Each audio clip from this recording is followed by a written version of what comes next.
నిన్నటికి నిన్న చూసుకున్నట్టయితే కూడా కోవూరు నియోజకవర్గ ప్రజలందరూ కూడా గమనిస్తూ ఉన్నారు.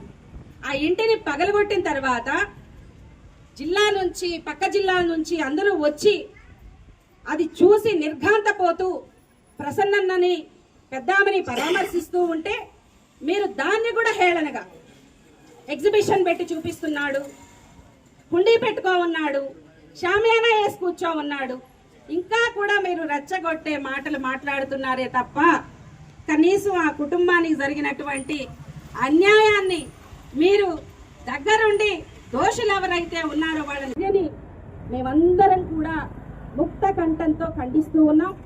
మా నాయకుడు ఏ తప్పు చేయలేదు, మిమ్మల్ని అవమానకరంగా మాట్లాడలేదు.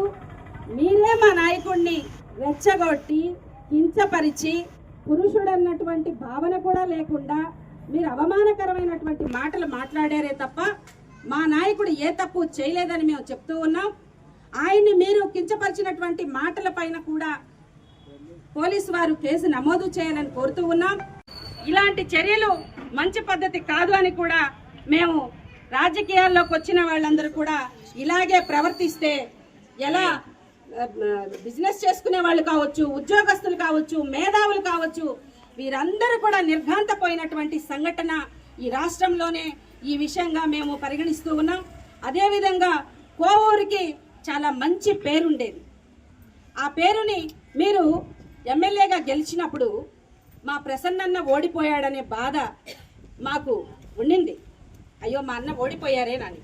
కానీ మీరు ఒక మహిళగా గెలిచిన తర్వాత పోనీలే ఈ జిల్లా నుంచి ఒక మహిళ ఎమ్మెల్యే అయింది, ఈ జిల్లాలో ఉన్నటువంటి మహిళలందరి తరఫున ఒక రిప్రజెంటేటివ్గా మీరు నిలబడతారు అని అనుకున్నాను తల్లి. ప్రతి ఒక్కరికి రాజకీయాల్లో వాళ్ళ యొక్క మార్పుని ఏర్పాటు చేసుకున్నారు. 1వ తారీఖు నుంచి అన్న ఇంటి పైన దాడి జరిగిన రోజు నుంచి ప్రతిరోజు ప్రెస్ మీట్లు పెడుతున్నాం, మాట్లాడుతున్నాం.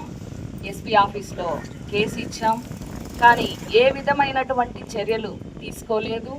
అదేవిధంగా ఎవరున్నారు, ఎవరెవరు అనుచరులు, అక్కడ ఎవరున్నారు అంటే సీసీటీవీ ఫుటేజ్ ద్వారా మేము అన్నీ చూసాం, అది కూడా మేము ఇచ్చాము. కానీ అన్న ఇచ్చిన కేసు ఈ రోజుకి కూడా తీసుకోలేదు. కానీ వెంటనే వాళ్ళు ముందు మనం కేసు ఇచ్చాము, ఈవినింగ్ వాళ్ళు కేసు ఇచ్చారు, వెంటనే ఎఫ్ఐఆర్ ఫైల్ చేశారు. ఏ విధంగా ఎఫ్ఐఆర్ ఫైల్ చేశారో మాకైతే అర్థం కావట్లేదు. అంటే ఏమని చేశారు, ఏ విధమైనటువంటి వాక్యాలు అన్న మాట్లాడాడు, కానీ అదేం మాట్లాడట్లేదు. ఒకటేమైన మీడియా వాళ్ళు కూడా ట్రోల్ చేస్తూ ఉన్నారు సోషల్ మీడియాలో. అంటే అన్న ఏం మాట్లాడాడు దానికి కౌంటరు, అదే సరే అది మీకు తప్పుగా అనిపించినప్పుడు కౌంటర్ ఇవ్వండి, ప్రెస్ మీట్లు పెట్టండి, మాట్లాడించండి, అడగండి. అదే కానీ ఇలాంటి కక్షపూరితమైన రాజకీయాలు చేయకూడదు. అసలు ఇంటిని కానీ చూస్తే కనీసం వాష్రూమ్కి వెళ్ళడానికి కూడా పైప్ లైన్లు కూడా పగలగొట్టేశారు. అది ఎంత దారుణం. కూర్చోడానికి ఒక కుర్చీ లేదు, అసలు నిల్చోడానికి లేదు.